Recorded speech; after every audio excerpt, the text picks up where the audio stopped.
yassir li amri wahlul 'uqdatam min lisani yafqahu. Bismillahirrahmanirrahim. Assalamualaikum warahmatullahi taala wabarakatuh. Salam sejahtera semua. Salam Hari Kemerdekaan. Malam kemerdekaan, insya-Allah pukul 12 ni boleh dengar mercung. Dan juga sambutan macam-macam lah. Tadi imam kita bagi tahu saya, nama saya Dr. Ustaz Azmi. InsyaAllah Ustaz dalam bidang sejarah. Baik, sebenarnya jemputan daripada pihak surau, pihak masjid pada bulan Ogos ini sangat banyak. Malam ini habis yang ini, tadi ada pagi tadi ada bagi bicara juga, ada bagi wacana juga. Besok pagi subuh dah start dah, sampai ke petang, sampai ke malam, dan bersambung sampai 2 September lah. Bagi saya ini satu ruang yang sangat mustahak. Saya tak apa sihat sebenarnya malam ni. Tak tahu dah ada ni berdebar-debar sebab apa. Tapi saya mahu memanfaatkan sepenuhnya jemputan daripada pihak surau dan masjid ini. Kerana sebelum ini saya dijemput oleh pelbagai pihak, tapi tidak pernah lagi jemputan itu diterima daripada pihak surau dan masjid. Bagi saya ini adalah satu peluang yang sangat besar, kerana saya boleh berkongsi pengetahuan tentang ilmu sejarah yang sangat penting sebenarnya kepada kita. Mungkin di masjid dan surau ini kita banyak mendengar tentang kuliah agama, tetapi ilmu sejarah ini dia semakin kehilangan pakar dia, bidang dia, terutama dalam kalangan kita lah. Dan dikuatiri satu masa nanti pupus, dan apabila pupus, bidang sejarah kita ini diambil alih oleh orang lain. Dan ini dah jadi macam tahap fardu kifayah dah. Kita kena tahu, kita kena ada orang yang menyampaikan. Kalau tidak, sejarah ni dia sangat penting sebenarnya. Nanti saya akan terang kepada anda tentang sejarah ni. Saya mengajar 15 tahun di Universiti Sains Malaysia, tambah dalam sekitar 10 tahun lagi ada di sini, belajar daripada ijazah pertama lagi sampai PhD dalam bidang sejarah politik Malaysia. Satu bidang yang tak ada di Malaysia ni kecuali di USM saja. Bidang ini saya mengajar sejarah daripada zaman Melaka lagi sampailah kepada peristiwa 13 Mei tahun 1969. Dan dalam sejarah politik ini macam-macam aspek yang kontroversi. Bila bicara sejarah politik ni, politik lah. Dan elemen-elemen yang kita bincangkan sebenarnya di universiti ini sangat berbeza dengan apa yang diajar di sekolah dalam buku teks. Sampai saya kata kepada khalayak, sebenarnya buku teks kita ini tidak berapa tepat sangat. Harus dirombak semula, kerana bagi saya dia tidak menyampaikan satu mesej yang sangat jelas kepada pelajar kita, anak-anak kita. Sampai anak-anak kita ni tak faham. Bila sambut merdeka ni masih lagi timbul pelbagai kontroversi. Contohnya lah, muda-mudi kita ni, kalau anda lihat dalam media sosial ni, masih tertanya-tanya ni, kita dijajah atau tak dijajah. Timbul isu macam ni. Dan ada yang kata penjajahan itu bagus. British datang ke sini, niat dia bagus, dan dia melakukan perkara yang baik-baik. Dia bina sekolah, dia bina infrastruktur, dia mentadbir dengan baik, dia hapuskan perhambaan, dia hapuskan kejahatan dan sebagainya, macam-macam. Sehingga dikatakan kalau tak ada British datang ke sini, kita ni tak akan maju, kita tak akan moden. Begitu sekali pemikiran. Dan bila dilihat balik, sebenarnya kenapa mereka berfikir macam tu? Kerana buku teks yang kita belajar ni tidak menggerakkan mereka kepada kefahaman yang sebaiknya tentang apa makna penjajahan, tentang apa makna kemerdekaan. Nak bicara sejarah ni luas, jadi malam ni kita tumpu pada aspek kemerdekaan. Baik, terlebih dahulu saya ingin mengucapkan ribuan terima kasih kepada Ustaz Anur dan juga Prof Wan Jaafar kerana telah mengusahakan menjemput saya untuk hadir ke sini. Pertama kali datang ke kawasan ini. Walaupun ada di Pulau Pinang sejak tahun 90-an, tak pernah sampai lagi ke kawasan ini. Dan tadi saya ada mendengarlah kuliah yang disampaikan oleh Ustaz tentang beberapa perkara yang menyentuh tentang kemerdekaan. Dan saya ingin mengucapkan ribuan terima kasih juga pada semua ahli jawatankuasa masjid dan semua hadirin hadirat yang hadir pada malam ini.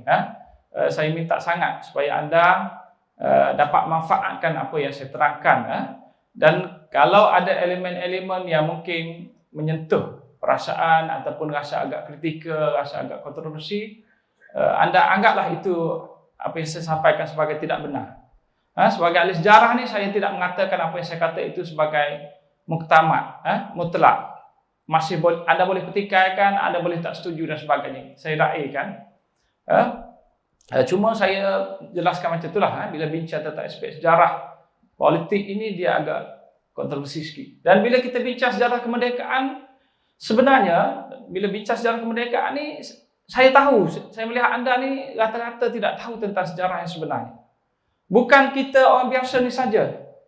Ahli sejarah yang tulis buku sejarah tu pun mereka tidak faham tentang sejarah ni. Kerana bidang sejarah ni dia bergantung pada sumber yang kita baca.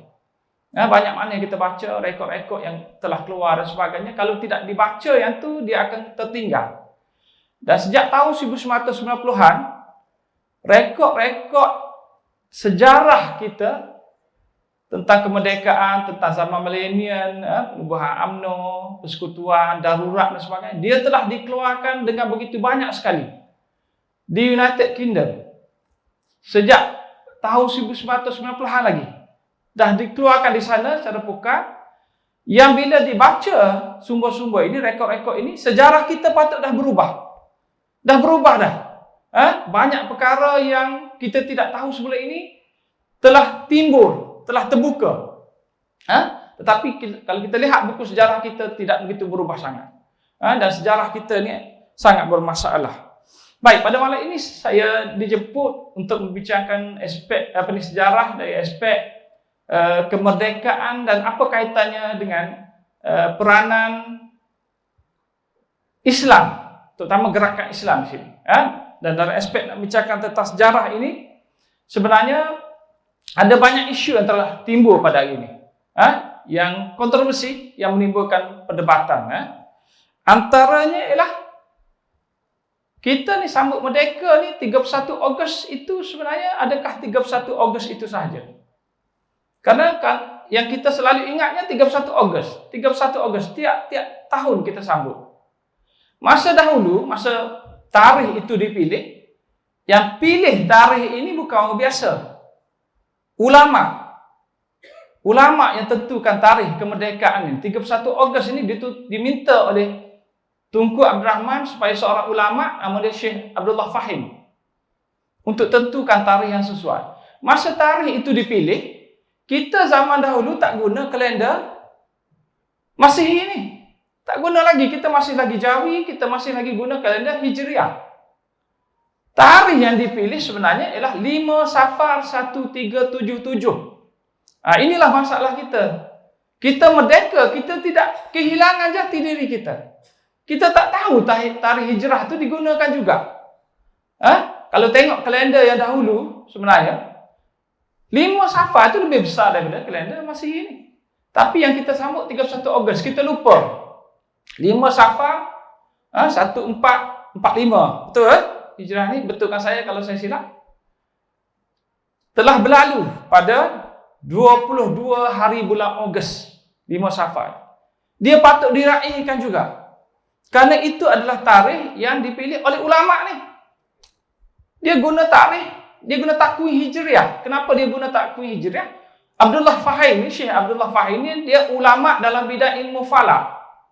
Dia nak kaji tentang tarikh yang sesuai, dia kaji dari sudut ilmu falak, bidang Islam. Dan kalendernya yang kita guna pada ini 31 Ogos, kalender Masihi, kalender Barat, kalender mereka yang berkaitan dengan agama dan tradisi mereka.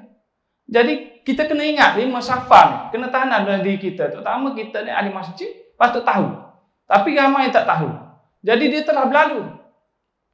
Masa saya bagi wacana ini di Masjid Ibadur Rahman di Kepala Batas, masa itu 23 hari bulan. 22 itu 5 Safar. Sambutan Hari Kemerdekaan dari sudut kita. Dari sudut kita. Kita patut sambut, raikan dari sudut kita. Sejarah kita.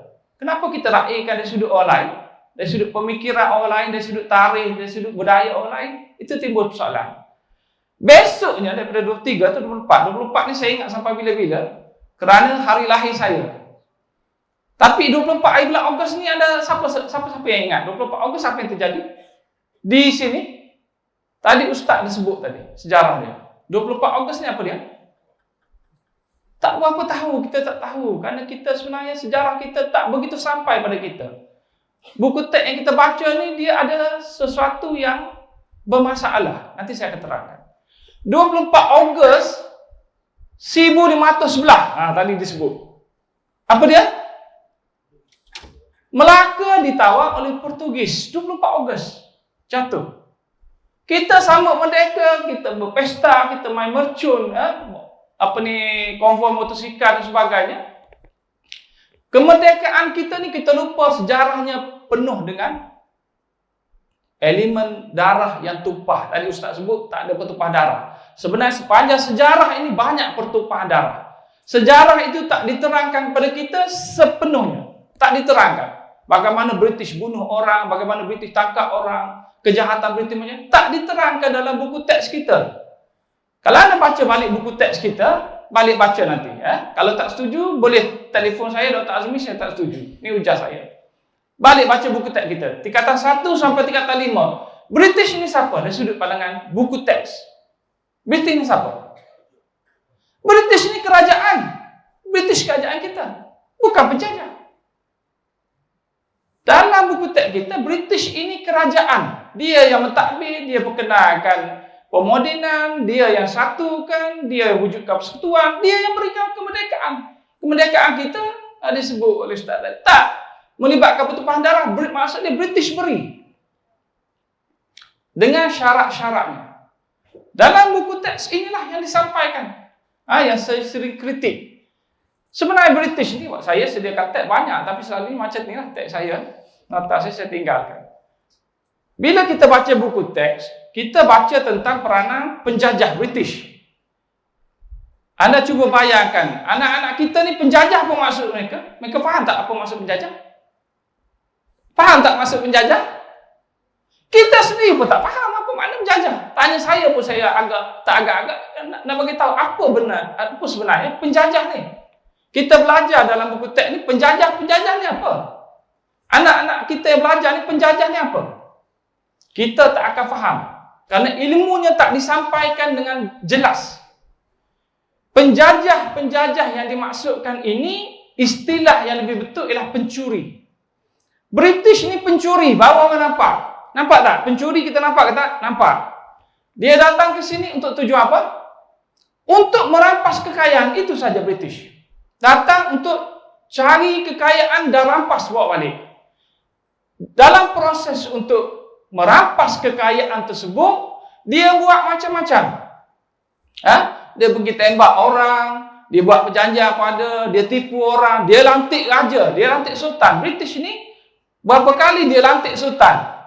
Dia lantik. Dia sanggup buat apa saja, tapi tujuannya satu, adalah untuk menguasai ekonomi kita. Itu British, kena faham dulu. Kita nak sambut merdeka, penjajah pun kita tak faham. Macam mana kita nak sambut merdeka? Okey, baik. Dalam konteks perbincangan tentang kemerdekaan ni, kalau nak jelaskan 3 hari pun tak habis tentang kemerdekaan. Saya nak tumpukan kepada beberapa perkara yang melibatkan isu-isu yang membelenggu kita. Tadi saya sebut tentang tarikh. Kita dah terlepas dah tarikh dari sudut kita. Kenapa saya kata kita bila memahami sejarah ni, belajar sejarah, kena lihat dari sudut kita? Kenapa kita nak lihat dari sudut orang lain? Sejarah kita ni kenapa kita nak lihat dari sudut orang lain? Kita ni dah merdeka 66 tahun tadi disebut kan. Kalau kira dari sudut kalender hijrah, kita 68. Bukan 66 lah, 68 tahun. Tahun 1957 pun sebenarnya banyak masalah. Yang kita tidak faham. Jadi dalam konteks ini, kita kena raikan kemerdekaan itu dari sudut kita. Dari sudut kefahaman kita. Dari sudut budaya kita, nilai kita. Kita kena raikan macam tu. Kerana dalam konteks buku teks yang diajar di sekolah ini, kemerdekaan itu dilihat dari sudut siapa? Sudut British. Banyak perkara-perkara yang tidak betul dalam buku teks kita ni. Contohnya lah, kita tadi Ustaz sentuh tentang Melaka runtuh, diceritakan bahawa punca Melaka ini di tahun Portugis dan jatuh pada tahun 1511 disebabkan oleh masyarakat kita bergaduh, berebut kuasa, rajanya zalim, ada perpecahan, Melaka itu merosot, dan bila Portugis serang, jatuh. Kemudian ada juga orang yang berpegang pada tulisan oleh Ibnu Khaldun, Al-Muqaddimah. Dia kata kerajaan ni, kalau pemerintah dia jahat, kerajaan itu akan jatuh dalam satu proses pusingan. Jadi tercatatlah dalam buku-buku rujukan kita, buku teks, dalam kefahaman ahli sejarah kita bahawa masa Portugis serang Melaka itu, kita sedang berpecah belah, bergaduh, berebut kuasa dan sebagainya. Sebenarnya elemen ini tak ada pun dalam sejarah. Tak ada pun. Siapa yang ada di sini yang boleh buktikan berlaku perpecahan? Perpecahan yang melibatkan siapa? Siapa yang berebut kuasa? Tak ada pun elemen macam ni. Tapi yang tak disebut dalam sejarah, sejarah ni memang macam ni. Dia menyebabkan kita rasa terluka. Kerana sifat sejarah dia mesti macam tu. Kalau dia belajar sejarah rasa happy saja, sambut merdeka rasa happy saja, something wrong. Ada yang tak kena. Sejarah kalau belajar rasa seronoknya Dr. Azmi bagi hujah, bagi cerita sejarah, seronok dengar. Itu tak betul. Sejarah bila dengar, kita akan rasa gelisah, kita akan rasa macam tak mau dengar kalau boleh, supaya menjaga hati orang lain dan orang rasa tersakit hati. Melaka pada masa serangan Portugis, daripada bulan Julai sampai Ogos itu sebenarnya runtuh bukan kerana masalah perpecahan dalaman, tapi kerana pengkhianatan orang yang ada di Melaka. Tak diceritakan pengkhianatan siapa-siapa. Macam mana saya boleh tahu? Sumbernya ada. Sumber sejarah tu ada. Yang jadi peliknya masa ahli sejarah tulis sejarah itu, mereka baca apa? Siapa yang mengkhianati Melaka? Kalau anda baca, anda boleh cek tulisan saya dalam internet, Azmi Arifin, Kejahatan Melaka. Anda boleh baca semua yang saya ceritakan, detail. Kalau ada yang petikaikan apa yang saya cakap. Kerana bukti itu ada dalam sumber Portugis. Ada dalam bahasa Inggeris, ada dalam bahasa Portugis. Saya tahu tak bahasa Portugis? Saya tak tahu. Saya terjemah satu demi satu kerana saya ada pengetahuan bahasa asing yang lain. Dimudahkan saya, tapi bila saya baca, tak ada pun masalah kelemahan-kelemahan masyarakat kita itu, tapi telah ditulis dalam sejarah kejahatan-kejahatannya. Itu sama Melaka. Kemudian kita belajar di sekolah tentang perjanjian Pangku. Pernah dengar tak perjanjian Pangku? British datang buat perjanjian Pangku pada tahun 1874. Kononnya dalam buku teks diceritakan kerana masyarakat di Perak pada masa itu sedang bergaduh. Berlaku perang saudara, bunuh sama sendiri. Raja berebut takhta. Rakyat ditindas, pemesan jahat. Merosot Perak pada masa itu. British datang masa buat perjanjian Pangku untuk selamatkan kita. Itu yang kita belajar di sekolah, dan buku-buku teks macam tu sebut, perpecahan kita. Bila saya kaji tentang peristiwa ini, tak ada pun, tak ada perebutan takhta, tak ada perang saudara, tak ada masalah, tak ada perpecahan, tak ada apa-apa pun. Kita belajar sejarah di sekolah ni macam mana? Kenapa benda macam tu disebutkan? Apa buktinya? Kalau saya tanya soalan pada pelajar ni, saya tanya, kalau orang berperang, perang saudara, di mana perang saudara? Boleh sebut tak? Boleh jawab tak? Pelajar tak boleh jawab kerana tak ada pengetahuan tentang aspek tersebut. Tapi ada dalam catatan sejarah kita. Tak betul sejarah kita ni. Kena dibaiki. Masa British datang ke sini, Perak negara yang stabil. Masa dahulu Perak ni negara, bukan negeri. Kena faham dahulu Perak negara. Negara Perak, negara Kelantan, negara Terengganu. Yang jadi negeri sekarang ni hasil ciptaan British. Dia sifat dia macam tu. Jadi bila British masuk ke Perak ini melalui perjanjian Pangku, Sebenarnya perjanjian Pangkuk itulah punca kepada segala kejahatan dan penjajahan yang berlaku di Perak. Perjanjian Pangkuk bukan British datang untuk amankan, British datang untuk rosakkan. Apa yang dibuat melalui perjanjian Pangkuk? Dia lantik seorang lagi sultan, Raja Abdullah sebagai sultan. Dia iktiraf, ini sultan yang British lantik. Sultan tu dah ada dah. British lantik yang seorang lagi sultan, dan dia paksa untuk masyarakat Perak terima. Bila masyarakat Perak tak terima, dia ugut. Dia ugut. Kenapa dia nak lantik raja lain ni? Kerana dia menganggap bahawa sultan ini senang untuk dia gunakan untuk dia eksploitasi kekayaan, dan dia kenakan cukai di Perak. Bila dia nak paksa orang Perak bayar cukai, orang Perak tak mahu bayar cukai. Dan pembesar Perak pungut cukai. British tak beri pembesar-pembesar Melayu ni pungut cukai. Sejak dia masuk, pembesar ni dimasukkan hak cukai dia. Maka pembesar Perak ni tak mahu terima arahan British. Dia kutip juga cukai. British bakar rumah pembesar ni dan British ugut. Kalau kutip lagi cukai, dia akan bakar semua rumah pembesar. Kenapa British bersungguh sangat nak masukkan cukai di tangan pembesar ni? Di Pahang, Mak Kilau, dia isunya cukai. Di Terengganu, isunya cukai. Di Kelantan, Tok Janggut, isunya cukai. Di Perak, isunya cukai. Semua melibatkan cukai. Kerana British masuk ni, dia nak eksploitasi kekayaan ada, termasuklah memperkenalkan cukai baru. Jadi dalam konteks Perak ini, sebenarnya British ini, dia fikir melalui cukai ini, dia dapat hapuskan institusi pembesar. Pembesar ni, dia jadi pembesar kerana ada cukai. Bila British masukkan hak cukai dia tersebut, maka pembesar ini akan terhapus. Dan kenapa British nak hapuskan pembesar ni? Kerana inilah kelompok yang paling suka lawan British. Yang lawan penjajah ni pembesar. Bila British hapuskan pembesar, tak ada masalah. Dia boleh kuasai raja dan dia boleh kuasai rakyat. Tak adalah pihak yang melawan. Tapi dalam sejarah di Perak ni tak dicerita dengan detail, sampai tak dicerita bagaimana British bertindak melakukan pembunuhan beramai-ramai di Perak. Dia dah lantik sultan, masyarakat Perak tak mahu terima. Jadi dalam proses untuk dia kuasai, ada dalam rekod-rekod British ceritakan bahawa British dengan kumpulan-kumpulan tertentu melancarkan perang di Perak. Kita belajar dalam sejarah, orang Melayu lawan British. Orang Melayu di Perak tak lawan British. Mereka telah membunuh J.W.W. Bush kerana J.W.W. Bush ini jahat. Mereka bunuh. Tapi mereka tak lawan lagi British. British tiba-tiba mengisytiharkan perang. Untuk menggunakan alasan bahawa orang Perak ni lawan. Maka dia isytihar perang supaya dia boleh jajah dengan cara kekerasan. Dan pada masa itu British sedang memperkenalkan satu senjata baru, iaitu pelancar roket.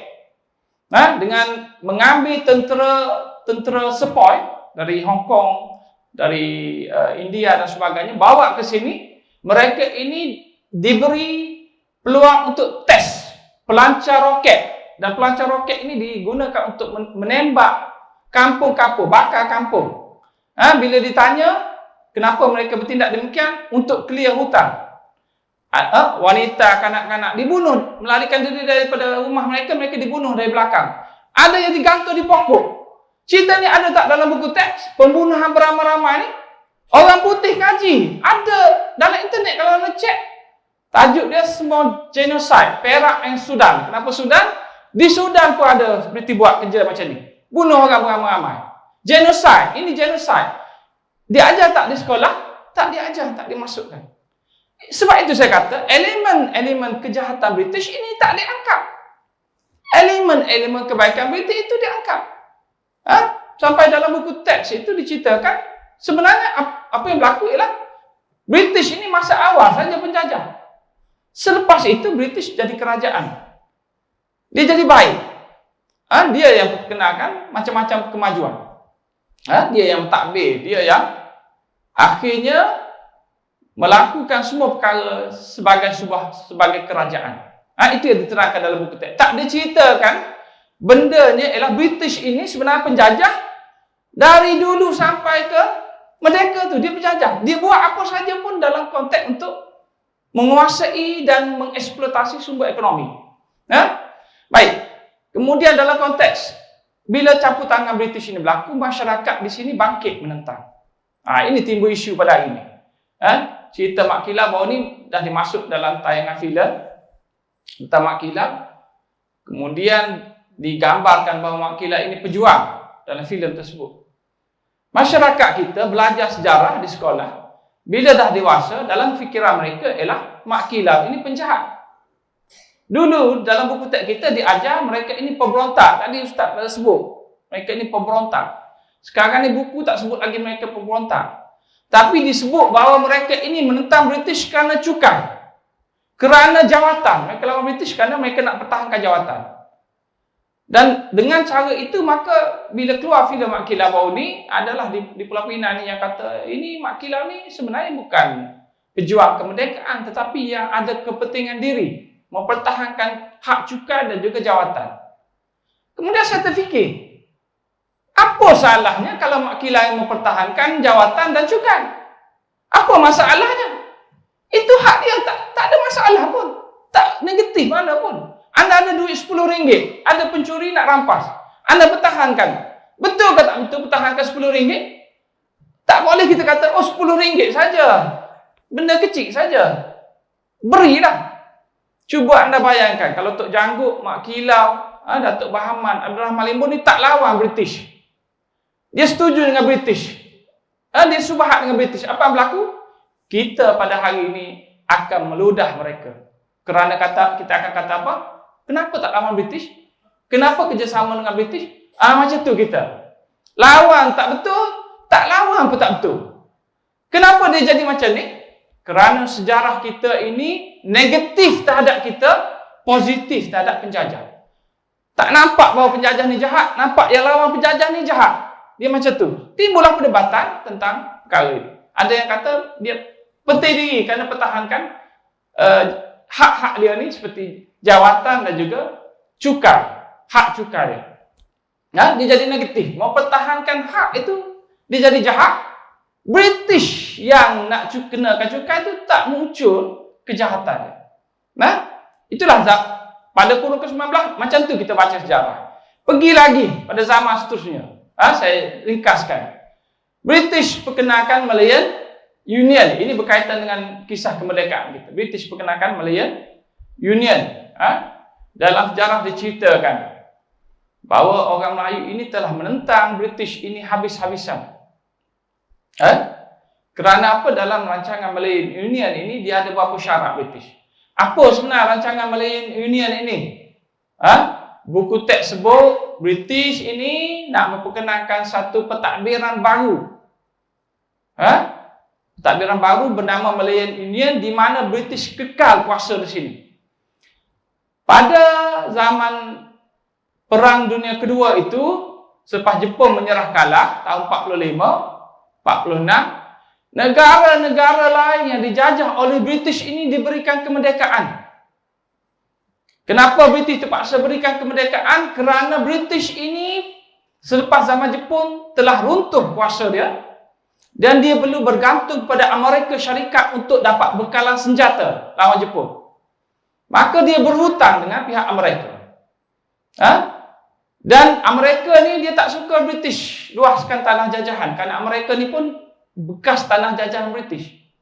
Dia dapat kemerdekaan daripada British. Jadi dia tak mahu sejarah macam tu pula. Dia tetapkan kalau British nak senjata mesti berjanji untuk bebaskan, merdekakan tanah jajahan ni.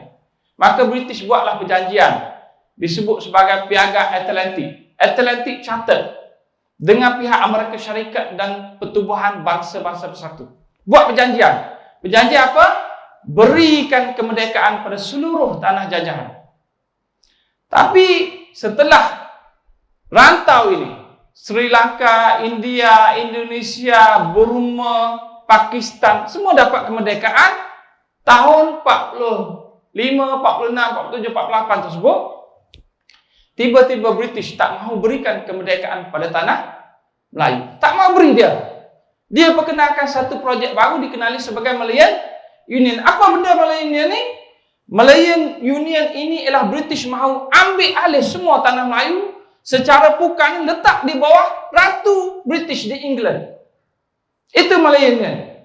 British tetapkan macam tu. Maknanya British mahu kekal di sini, British mahu semua. Kenapa British mahu tanah Melayu ini dikekal sebagai tanah jajahan, yang lain dibebaskan? Kerana dalam rekod British disebut, negara-negara satu dunia yang dijajah ini, gabungkan banding dengan tanah Melayu satu ini, kaya tanah Melayu ini lagi daripada semua tanah jajahan yang digabungkan itu. Macam tu sekali. Tanah Melayu dahulu kekayaannya tahap dunia. British tak mahu lepaskan ini satu. Maka dia laksanakan rancangan Malayan Union. Maka orang Melayu telah menentang. Salah satu sebab orang Melayu menentang selain daripada British nak jajah itu ialah British tetapkan bahawa kalau kita nak merdeka satu masa nanti, kita kena terima kerakyatan jus soli. Kerakyatan mudah. Dia lahir di sini tu dapat kerakyatan. So berapa ramai yang ada di situ, otomatik semua dapat kerakyatan. Orang Melayu tak setuju dan bangkit menentang. Kemudian disebut dalam buku teks bahawa kebangkitan orang Melayu menentang Malayan Union itu telah menyebabkan Malayan Union itu gagal dan dimasukkan. Dalam buku teks sebut dimasukkan. Sebenarnya Malayan Union ini tidak pernah dimasukkan. Dalam rekod British kata kita tak pernah masukkan rancangan Malayan Union. Malayan Union ni apa sebenarnya? Malayan Union ini adalah persekutuan. The Federation yang kita tahu 48 terbentuk Federation itu, itulah Malayan Union. Malaysia yang terbentuk tahun 1963, itulah Malayan Union. Ini sejarah ni kalau saya cerita macam ni memang berat nak terima. Tak apa, terima dulu, kemudian balik, asal tak puas hati, pergi kaji lagi. Malayan Union ni apa? Nak satukan seluruh semenanjung bawah satu pentadbiran. British berjaya ke tidak? British berjaya. Tak merdeka kita di sini tahun 46, tahun 48 British buat satu persekutuan, kekal di sini sampai 57. Orang lain merdeka tahun 45, 46 lagi, kita 57 baru nak merdeka. Setelah British rasa, kekayaan dia dah ambil banyak, dia dah tak untung dah, baru dia nak beri. Kita rasa seronoknya British beri merdeka tanpa bertumpah darah. Setelah British tak berminat lagi untuk kekal di sini, dia kata dah rugi dah, baru dia beri, kita rasa seronok. Jadi, masa rancangan Malayan Union ini, sebenarnya British ini dia telah berpakat dengan kelompok-kelompok yang boleh menerima dia. Ada yang menentang nak merdeka, ada kepimpinan kita yang tak mahu merdeka. Ini benda yang tercatat dalam sejarah. Tak boleh nak nafi dah, memang macam tu. Datuk Ong sebut, kita ni tak boleh merdeka lagi. Kerana kita nak buat jarum pun tak erti. Tapi kita boleh faham lah, Datuk Ong ni dia takut pada apa? Dia takut pada benda lain. Jadi dia rasa perlu bergantung pada British. Tapi ada pihak yang kata kita kena merdeka. Lepas tu masalah yang melibatkan isu-isu kaum kita selesai kemudian. Ada dua kelompok. Tapi British ni dia cari mana kelompok yang sesuai dengan dia. Yang kelompok yang tak sesuai dengan dia ini, apa berlaku pada kelompok tersebut? Ini yang kita tak belajar dalam sejarah yang betul ni bagi saya. British ini telah mengisytiharkan darurat tahun 48 ini. Kelompok inilah. British isytiharkan darurat. Kita belajar di sekolah, darurat ni melawan komunis. Darurat bukan lawan komunis. Darurat ini lawan golongan yang berjuang merdeka. Tak diceritakan dengan jelas siapa yang ditangkap masa darurat diisytiharkan. Golongan agama. Ustaz Abu Bakar Al-Baqir, Ahmad Bustaman, Wahanuddin. Golongan ustaz ni rata-rata kena tangkap sampai mereka takut. Mereka keluar daripada parti-parti seperti Hizbul Muslimin, PKMM. Mereka keluar, masuk UMNO. Beramai-ramai, berpuluh ribu orang masuk UMNO. Antara yang masuk UMNO yang kiri yang berjuang mereka ni, Aisyah Ghani, Abdul Ghaffar Babar. Ini kiri ni. Yang berjuang lawan British masa tu, tapi kerana ditekan, dia lari masuk UMNO. Sebahagian lagi, macam Safiyah Fakih, masuk PKM. Sebahagian lagi, masuk pergi Indonesia. Kenapa? Darurat ni, kerja darurat. Yang kita belajar di sekolah, darurat ni lawan komunis. Bukan lawan komunis. Ada kajian ni, benda ni ada dalam bacaan, tapi bukan di sini, di luar. Sumber-sumber dah keluar dah, menunjukkan bahawa British masa dia isytihar darurat, dia tak haramkan pun PKM, Parti Komunis Melayu tak diharamkan. boleh hidup lagi, boleh berjalan-jalan, boleh. Dia tak haramkan. Di istiadat darurat, dia pergi tangkap golongan agama di Gunung Semanggur, tangkap beramai-ramai tanpa dibicarakan di bawah ISA.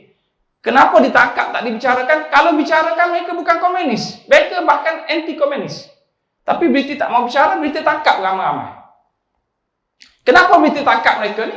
Kerana mereka pada tahun 1947 selepas keluar, mereka ni pernah masuk dalam UMNO, right? The United Malaysian National Organisation. UMNO dahulu anda kena faham, bukan sekarang ni. UMNO dahulu dia bukan parti, dia entiti yang tak wujud. Yang ni kita kena faham juga. Dia entiti tak wujud. Dia adalah satu payung yang menggabungkan seluruh parti. Ada parti kiri, ada parti kanan, Johor, Kelantan. Dia bergabung sekali lawan Malay Union. Tapi UMNO tu sendiri tak wujud. Kalau parti ni keluar, tak wujud UMNO. Jadi, tapi di dalam itu ada golongan kiri, ada golongan kanan dan sebagainya. British ini, masa dia cuba untuk mengelakkan penentangan orang Melayu terhadap Malay Union, dia pergi berunding dengan setengah pihak saja dalam UMNO. Dia pergi berunding dalam tu. Yang merasakan bahawa mereka tak perlu lagi merdeka masa tu, dia pergi berunding. Dia tinggalkan kelompok-kelompok yang lain yang kata mahu merdeka. Dia pergi berunding dengan kelompok tertentu, menyebabkan kelompok yang nak berjuang merdeka dalam UMNO ini keluar beramai-ramai. Kalau baca rekod British di Pulau Pinang, di Johor dan sebagainya, cabang-cabang parti-parti politik ini keluar beramai-ramai bentuk PKMM. Maka ada satu sumber yang saya baca, ada di ASN, sumber tersebut, sumber perisikan British Special Branch, MSS, Malayan Security Service, PIJ, Political Intelligence Journal. Dalam report tersebut, British sebut siapa yang dianggap sebagai komunis, siapa yang tak dianggap sebagai komunis. Semua yang lawan British ini automatik jadi komunis. Golongan agama ke, kiri ke, apa semua. Ada ni sumber di sini. Disebut. Kalau anda rujuk sumber ini boleh baca. Ada di ASN. Tahun 46, tahun 48. Tebal halaman. 1000 lebih halaman. Diceritakan habis. Maksudnya di sini ialah British masa nak bertindak untuk memastikan tak ada kelompok yang memperjuangkan kemerdekaan, dia guna alasan komunis. Dan cerdiknya British, dia tak kaitkan komunis ini dengan negara China. Sebenarnya komunis yang ada di sini diimport terus dari negara China, bawa ke sini. Dari kawasan Nanyang.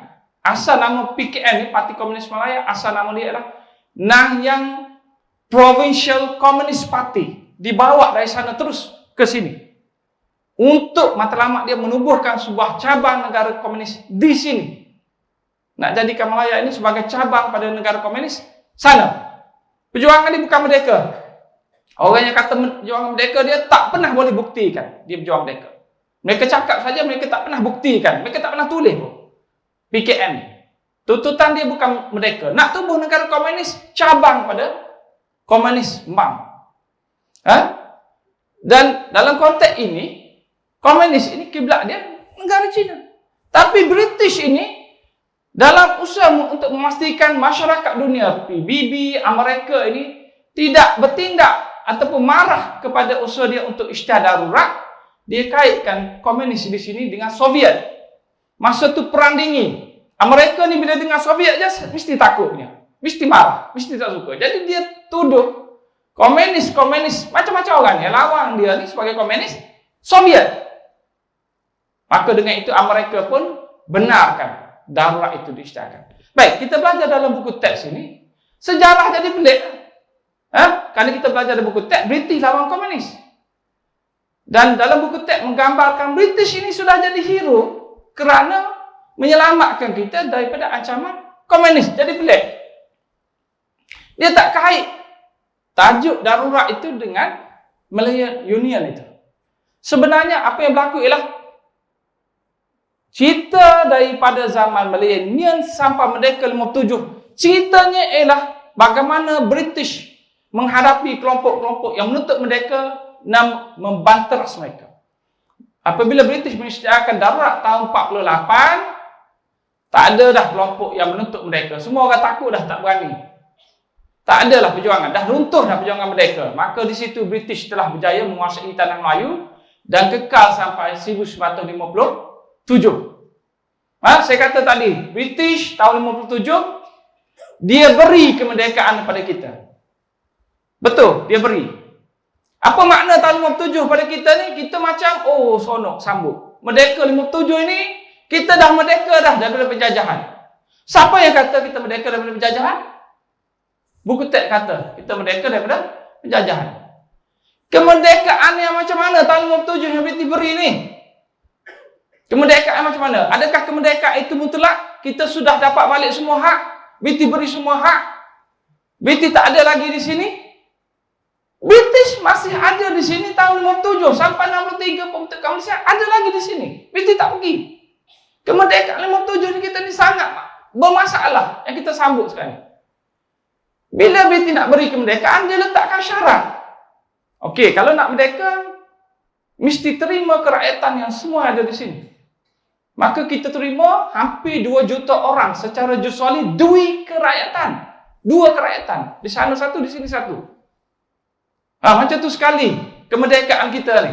Syarat British kalau nak merdeka. Dan syarat British yang seterusnya ialah nak merdeka boleh, merdeka dari segi pentadbiran sahaja. Pegang kerajaan. Kenapa British beri kemerdekaan macam tu? British tak mahu lepaskan kekayaan ekonomi. Ada lagi British di sini. Tahun 57 sampai tahun 1980-an ada lagi British di sini. British berikan kemerdekaan dari segi pentadbiran, kekayaan, ekonomi, bank, pelabuhan, modal, apa lagi, lombong, ladang, semua milik British. 60% milik British, 75% milik British. Bahkan sebenarnya selepas kita merdeka, investment, pelaburan daripada syarikat-syarikat British ini, dia bertambah naik. Jadi lebih tinggi. British makin luaskan kuasa dia dari segi ekonomi dengan memiliki tanah-tanah dalam dia tak lepaskan. Dia tak lepaskan. Bila British lepaskan semua ini, tahun 1980, 81. Siapa yang buat kerja rampas kekayaan British ini? Ada seorang individu, 3 orang sebenarnya yang buat rancangan ini. Rampas syarikat-syarikat British yang menguasai ekonomi, rampas hak-hak tanda tanah dan kemudian menyumbang ke arah kemerdekaan yang hampir mutlak. Orang itu ialah Tun Mahathir. Masa dia jadi Perdana Menteri, kemudian Governor Bank negara pada masa itu, dan juga Khalid Ibrahim, Tan Sri Khalid Ibrahim. Dia terlibat dalam satu peristiwa yang dikenali sebagai Down Raid. Cuba buka internet. Down Raid tahun 1980. Bagaimana mereka merampas aset-aset milik syarikat Guthrie. Bila British beri merdeka, sebenarnya tanah-tanah yang ada lombok-lombok kekayaan milik syarikat. Saint Darby, Guthrie, kita dengar syarikat-syarikat dalam bahasa Inggeris ni kan. Inilah syarikat-syarikat yang menguasai kekayaan-kekayaan di sini selepas merdeka. Berdozen-dozen syarikat ini. Mereka memiliki semua kekayaan. Kita ada apa masa merdeka? Kita tak ada apa pun. Kemiskinan yang sangat teruk. Kerajaan tak ada duit pun masa tu. Dan dari segi keselamatan, dari segi ketenteraan, dari segi polis dikawal oleh British.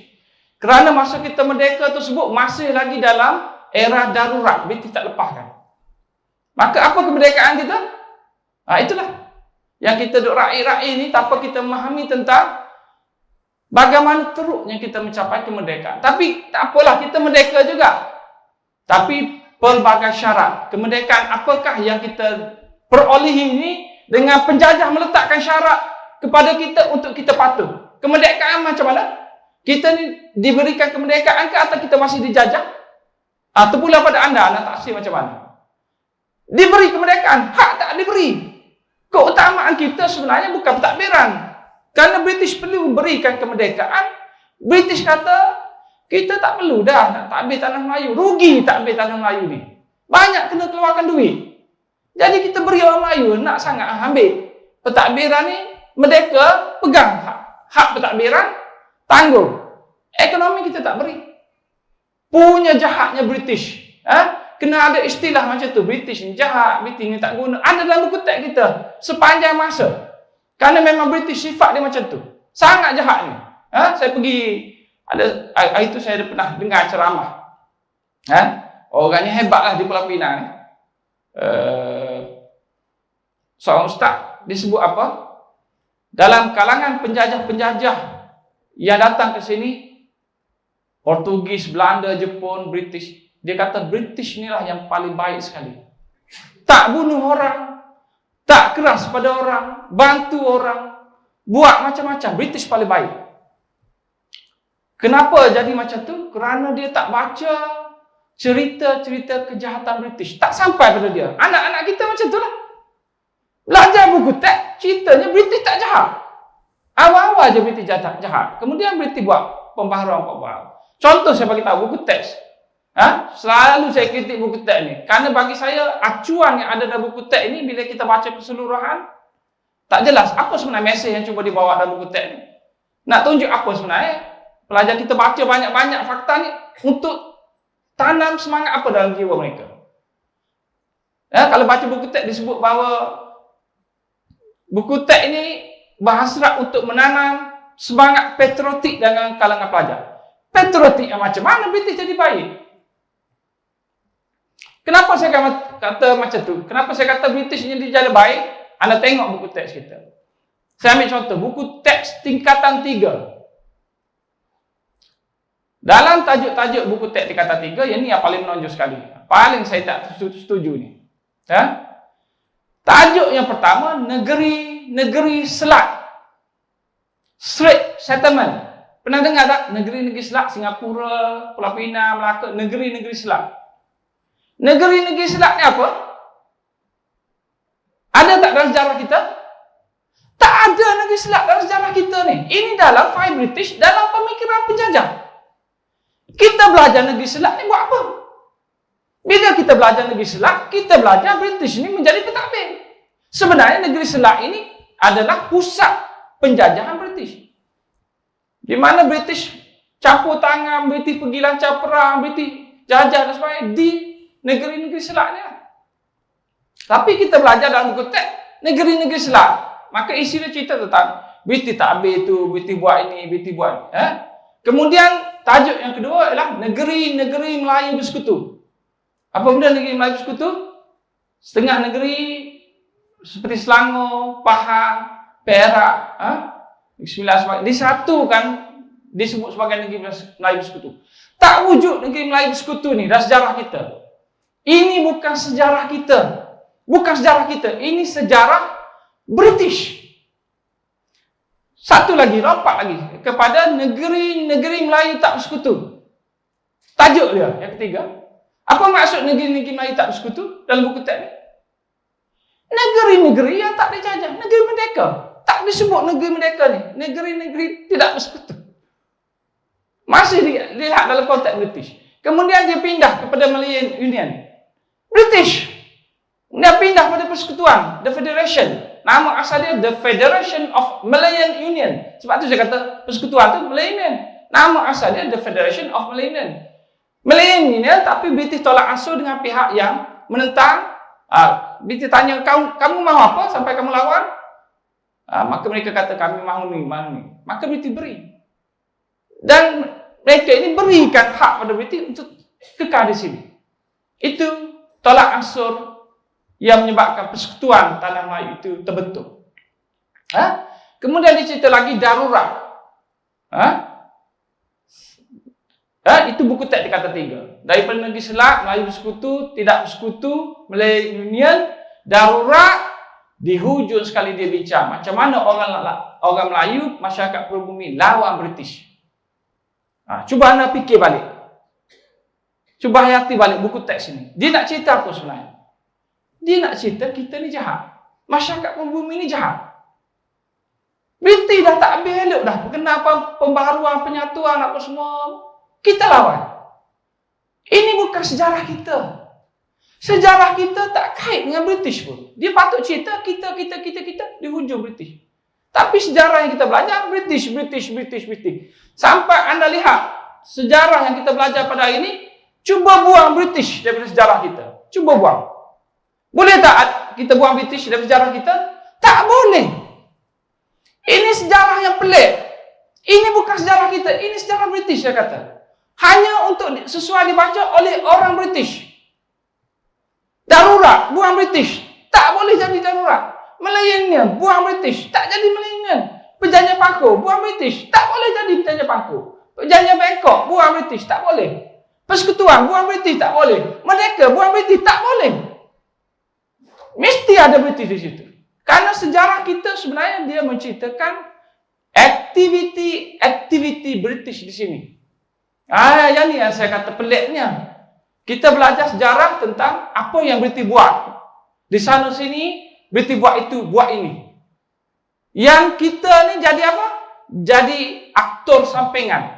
Pelakon sampingan. Yang muncul tiba-tiba saja. British buat itu, buat ini. Kita tak setuju dengan British kerana dia menjejaskan kita. Maka kita lawan. Sebenarnya bukan macam tu sifat. Sepatutnya yang kita fahami sejarah ni. Kita patut lihat dari sudut kita. Dalam buku teknik patut cerita kita masa sebelum British tu apa. Dan British ini tak penting pun, tak perlu masuk pun. Cukuplah 1-2 bab sebagai penjahat, penjajah dan sebagainya. Patut cerita budaya kita, sistem kita, pemerintahan kita dan sebagainya. Kita. Kemudian British sebagai penjajah. Itu sepatutnya. Dan kita belajar sejarah pada hari ini, benda yang penting. Tapi bagi banyak orang tak mustahak pun. Kita tak boleh selesaikan contohnya. Dalam budaya politik online, sistem politik kita ni nak sebut apa? Sistem politik kita ni. Orang Melayu zaman dahulu, raja-raja memerintah ni sistem apa? Sampai macam tu kita tak tahu. Dalam sejarah ni, kita sebut sistem feudal. Melaka diperintah oleh sistem feudal. Kenapa kita sebut macam tu? Kerana istilah tu British punya. Jadi saya nak jelaskan macam tu. Buku sejarah kita sampaikan sejarah kepada pelajar kita untuk pelajar kita faham sejarah macam tu. Dan kita melahirkan kelompok pelajar orang muda ni, remaja ni yang apabila bincang tentang sejarah mereka nampak British ni baik. Cuba buka media sosial, berlaku perdebatan. Anak-anak kita ni pertahankan British. British lah yang selamatkan kita daripada penindasan raja-raja. British yang satukan daripada kita berpecah belah, berebut kuasa ni. British yang selamatkan kita daripada perhambaan. Berdebat dalam media sosial. British ni baik. Yang jadi jahatnya ialah yang lawan British. Mereka ni ada kepentingan diri. Mereka lawan bukan kerana negara, bukan kerana bangsa. Mereka ni nak lawan kerana jawatan. Tok Janggut ni disebut sampai peringkat ni bukan golongan yang lawan kerana agama ni. Ni kaki sabun ayam. Macam tu sekali.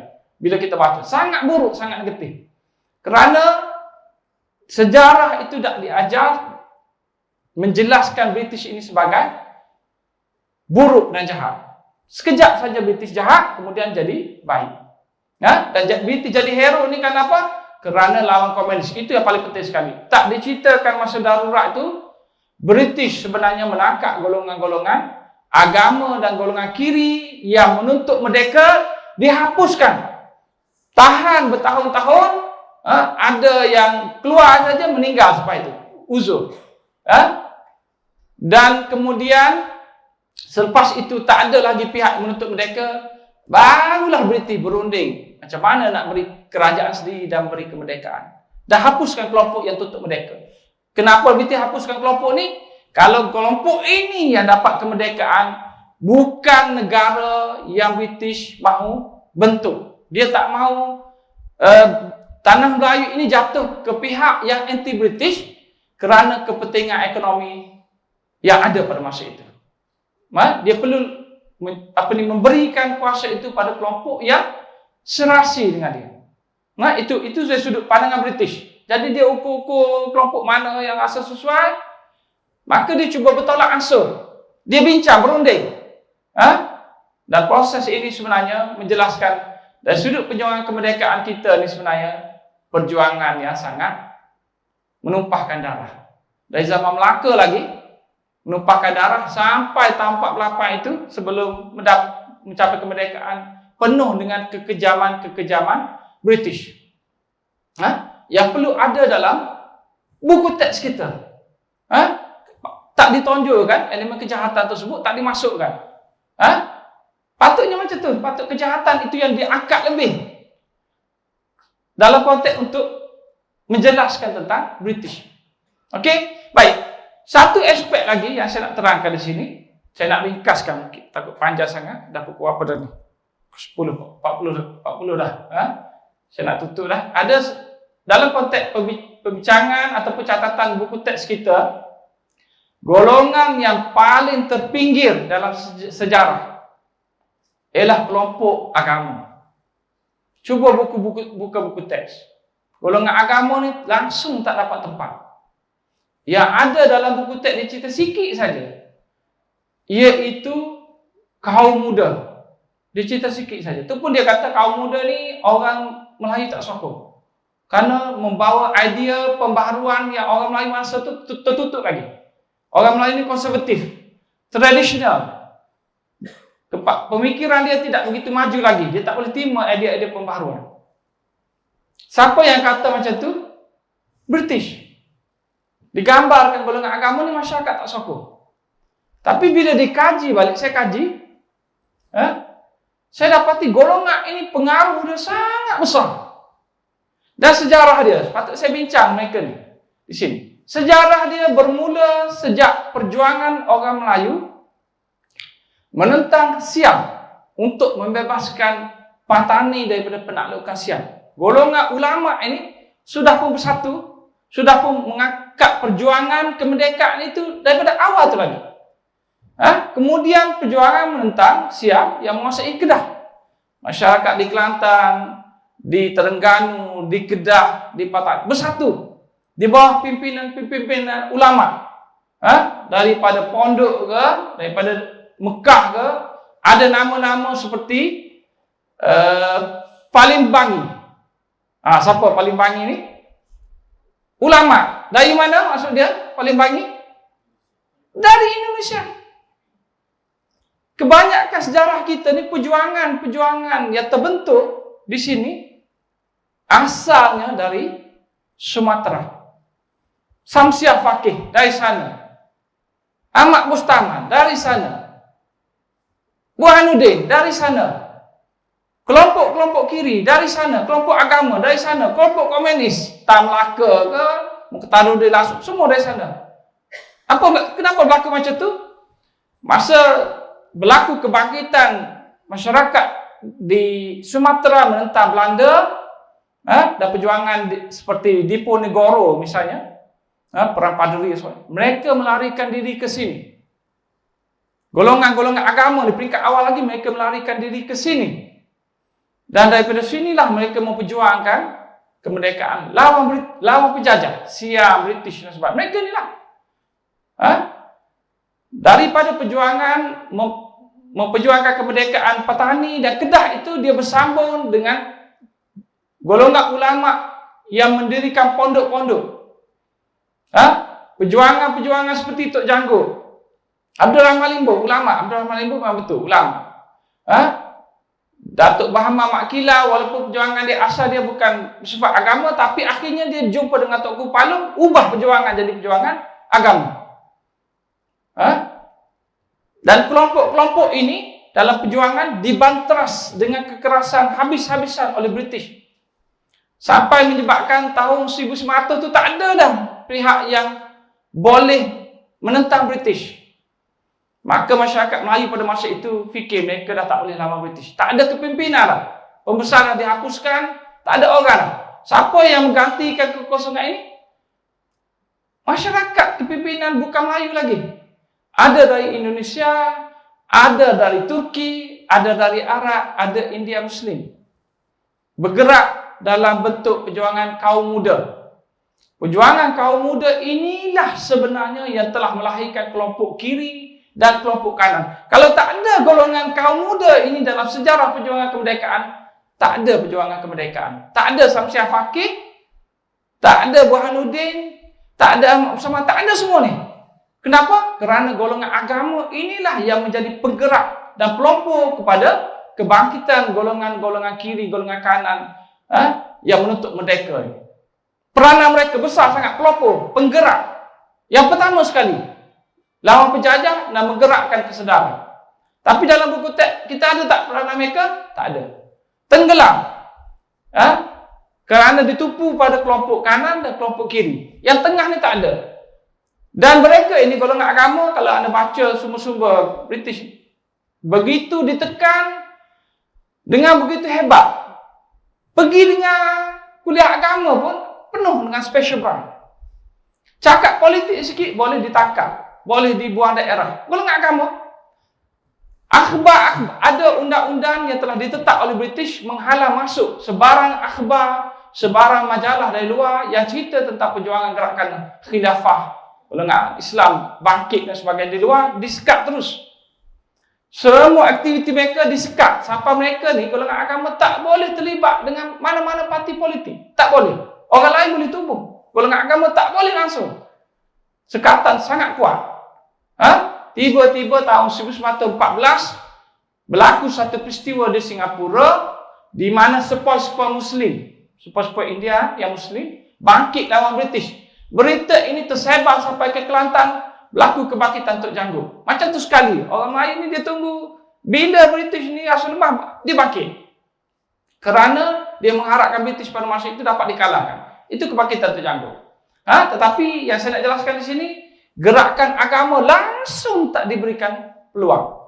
Jadi mereka ada dalam macam-macam. Ada dalam Kesatuan Melayu Muda, ada dalam PASPAM, Persatuan Sahabat Panel, ada dalam PKMM, ada dalam UMNO. Mereka ada merata-rata. Dalam PKM pun mereka ada.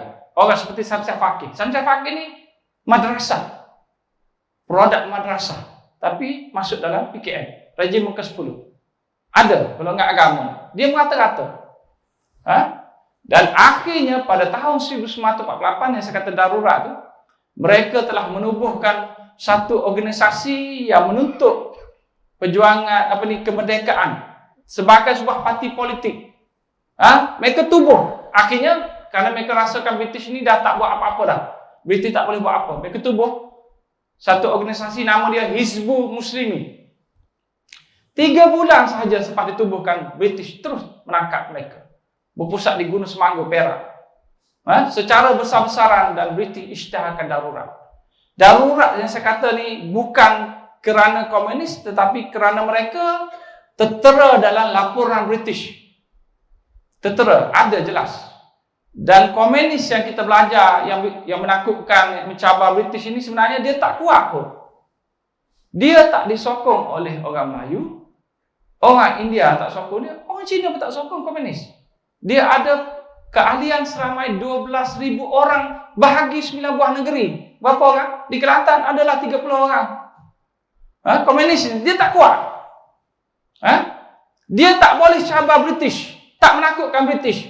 Golongan agama di Gunung Semanggur tu, dia berjaya satukan kelompok kiri dengan bukan Melayu dalam satu gabungan lawan British.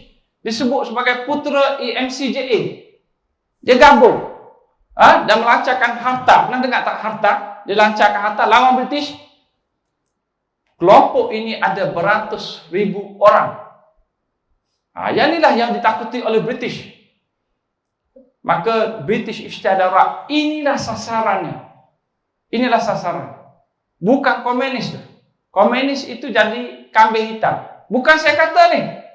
Sarjana-sarjana yang kaji tentang peristiwa ini, dia akui komunis ini jadi sasaran kambing hitam, scapegoat oleh British. Dan istilah darurat ni, kita belajar di emergency darurat. Sebenarnya British ini masa dia nak tangkap golongan ini dan isytihar apa yang disebut darurat. Darurat itu sendiri bukan darurat. Kena faham. Darurat ini sebenarnya satu perkataan untuk public relation. Untuk tunjuk pada dunia British ni baik. British cuba amankan keadaan di sini dengan hapuskan elemen-elemen jahat. Maka dia tangkap golongan pejuang kemerdekaan dan juga golongan komunis. atas nama darurat. Tapi apa yang berlaku sebenarnya ialah British mengisytiharkan perang. Hantar kereta kebal, hantar pesawat, hantar tentera. Itu bukan darurat. Dahulu kita ada darurat COVID. Orang tak boleh keluar rumah, itu maksud darurat. British ini dia pergi cari orang, tangkap, bunuh dan sebagainya. Itu British. Dia guna istilah darurat ini untuk kelabukan seluruh dunia. Supaya dunia nampak, oh, British ini tak perlu beri kemerdekaan pada tanah Melayu. British ini perlu ada di sini. Sampailah komunis itu dihapuskan. Maka bila komunis itu masih kekal, tak merdeka sampai 57. Bila beri merdeka 57, ada lagi di sini. Kononnya untuk hapuskan komunis. Siapa boleh jangka kan? Pembentukan Malaysia tahun 63 itu adalah Grand Design British. Grand Design itu ciptaan British. Dr. Azmi ni dah beri fakta yang agak menakutkan. Bukan saya kata. Ada. Anda buka internet sekarang ni, zaman sekarang ni, buktinya depan mata anda. Saya sebut ni, anda pergi cek internet. British Grand Design. Malaysia, British Grand Design. Dia akan keluar. Ini rancangan British. Ia sudah berlaku sejak awal lagi. British nak satukan Borneo ni dengan Semenanjung, tapi orang Melayu tak mahu. Kepimpinan Melayu tak mahu. Sehinggalah tahun 63, pada masa itu Lee Kuan Yew, dia sedang menghadapi pilihan raya dan kemungkinan besar dia akan dikalahkan dalam pilihan raya umum di Singapura. Dialah yang fikir nak satukan Singapura dengan Semenanjung supaya dapat hapuskan kelompok yang menentang dia. Dan menggunakan alasan komunis. Kelompok-kelompok lawan dia ni dia tuduh komunis. Dan dia minta untuk bersatu dengan Malaysia. Sabah dan Sarawak ni digunakan untuk memujuk Tunku supaya Tunku tak takut dengan masyarakat di Singapura yang bukan Melayu. Dan ini direstui oleh British. Kerana British fikir amat bagus untuk semua tanah jajahan British ini disatukan di bawah satu pentadbiran, kerana British masih boleh mengekalkan pengaruh dia di sini. Sejarah kita macam tu. Apa yang saya terangkan ada dalam internet, anda boleh baca sendiri. Sangat berbeza dengan apa yang kita fahami, sangat berbeza dengan apa yang ada dalam buku teks kita. Tak diceritakan elemen-elemen ini secara jelas. Jadi kita belajar sejarah, tak ada apa-apa manfaat lah. Tak faham pun sejarah. Tak tahu pun apa makna penjajah. Tak tahu pun apa makna merdeka kita. Tahun 57. Bahawa tahun 57 itu sebenarnya adalah tarikh yang patut kita hayati dan tangisi. Bukan kita seronok. Kita patut tangisi. Kerana apa? Kerana kemerdekaan ini dengan syarat. Bukan free. Bukan dapat balik sepenuhnya. Ada syarat. Kita kena serahkan hak-hak yang begitu banyak. Segala hak kena serahkan. Dan terpaksa menanggungnya sampai ke hari ini. Apa yang wujud pada hari ini sebenarnya sebahagian besarnya adalah warisan daripada zaman penjajahan itu sendiri yang tak boleh lagi nak diubah. Kerana apa? Kerana syarat-syarat British itu yang tidak adil kepada masyarakat di sini. Mereka tidak ada satu hak untuk menetapkan mereka dalam acuan yang mereka kehendaki. Mereka mesti merdeka dalam bentuk ataupun dalam acuan yang British mahu. British tetapkan. Itulah kemerdekaan kita pada tahun 1957. Okey, saya ingat itu sahaja daripada saya. Saya mungkin boleh buka 1-2 soalan untuk anda bertanya. Saya harap apa yang saya terangkan tadi, jangan terima dahulu, pergi semak, pergi cek dalam internet, pergi baca. Anda mungkin boleh baca tulisan saya, tekan Azmi Arifin 1F. Wujud sekali tulis PDF, dia akan keluar tulisan-tulisan saya, termasuk tentang darurat. Saya ceritakan detail tentang darurat. So anda baca dari situ, anda nilai sendiri. Nilai sendiri kebenaran ataupun sebenarnya kepalsuan yang saya bawa di sini. Dari sudut saya dah terang pada anda. Anda buat keputusan, bukan saya yang kata ini betul. Muktamad kena percaya tak? Anda yang tetapkan anda nak percaya atau tidak. Sejarah ilmu dia macam tu. Jangan terus percaya, kena kaji dahulu, kena semak dahulu, betul ke tidak. Okey, wabillahi taufiq wa hidayah. Wassalamualaikum warahmatullahi wabarakatuh.